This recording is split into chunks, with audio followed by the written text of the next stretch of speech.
সবার কি অবস্থা? সবাই শুধু গররা আর গররা, অরেঞ্জ গররা নিয়ে আসলাম। গররাটা কিন্তু অনেক সুন্দর, বাচ্চাটা কালকের কালেকশন আমার। তো এক ভাইয়ের থেকে নিছি চুইঠাল অরেঞ্জ গররা। আসলে আমার মোজা পছন্দ না, তারপরও এই গররাটার পায়ে হালকা পাতলা মোজা আছে। এটা হচ্ছে নর বাচ্চাটা আর এটা হচ্ছে মাদি বাচ্চাটা। মাদি যাওয়ার জন্য এত ব্যস্ত, উনি পাখা বাইদা রাখছে, উনি উড়ানোর জন্য রাখছিল গররাগুলা। মাদি বাচ্চাটা মোল্টিংয়ে চলে আসছে অলরেডি, এই যে পাখা বাইদা রাখছে উনি, এই পাখাটা খোলা রাখছে, লেজটাও ফ্রেশ। কবুতরটা অনেক সুন্দর। এগুলো কিন্তু আবার মনে করেন না যে সাদা সাদা না, কিন্তু এগুলো সব হচ্ছে মোল্টিংয়ে চলে আসছে, এই জন্য কবুতরটা এরকম। এই যে চান্দি মোল্টিংয়ে চলে আসছে, কবুতরটা কিন্তু অনেক সুন্দর। এটা হচ্ছে মাদি বাচ্চাটা আর ওইটা হচ্ছে নর বাচ্চাটা। এখন গররাগুলো আমি দেখাই আপনাদের।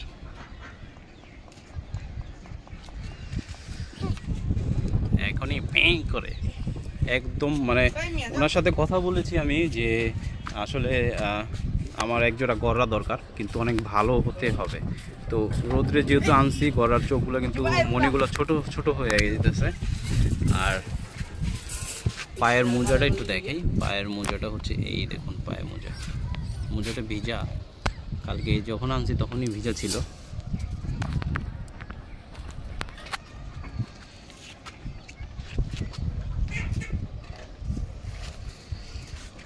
কেমন লাগলো গররা দুইটা বলবেন। আমার নতুন কালেকশন। আর আমার যে গররাগুলো ছিল ওগুলো অনেক আগেই সেল হয়ে গেছে। পরশুদিন। তো কেমন লাগলো অরেঞ্জ গররা সবাই জানান। কবুতরগুলা ভিজছে অনেক, ভিজার কারণে কবুতরগুলার কালারটা কেমন জানি হয়ে গেছে। দুইটা বাচ্চাই আমার কাছে ভালো লাগছে। তো মোল্টিংটা শেষ হলে আমি আপনাদের ছবি ভিডিও করে দিতে পারবো, তখন আরেকটা রূপ দেখবেন। এখন যেমন দেখতেছেন তেমন থাকার কথা না, তেমন থাকবেও না। তো যাই হোক, দেখি কেমন হয় বাচ্চা দুইটা।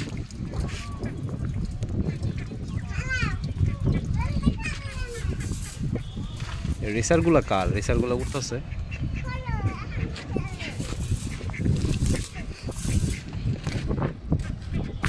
মানে ওদের যে একটা থাম্বনেলের জন্য ছবি নিব, ছবিটা নিতে পারতেছি না, পজিশন মতো হইতেছে না।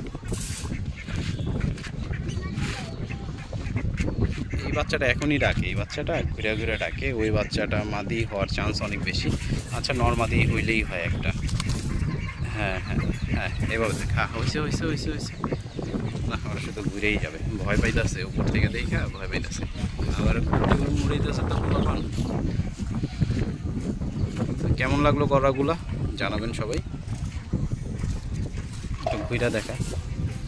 হ্যাঁ, এইভাবে ঘুরা থাক তাও চলে। হ্যাঁ, এভাবে থাক থাক থাক, লড়িস না লড়িস না। এই সুন্দর হয়েছে।